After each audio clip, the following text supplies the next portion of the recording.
أعوذ بالله من الشيطان الرجيم. بسم الله الرحمن الرحيم.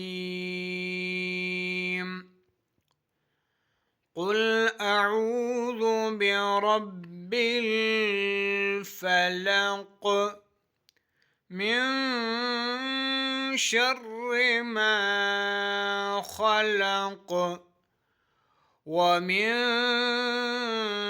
شر غاسق إذا وقب ومن شر النفاثات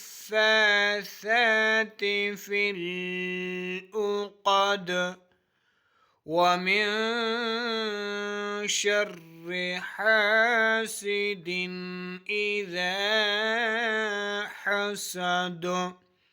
صدق الله العلي العظيم.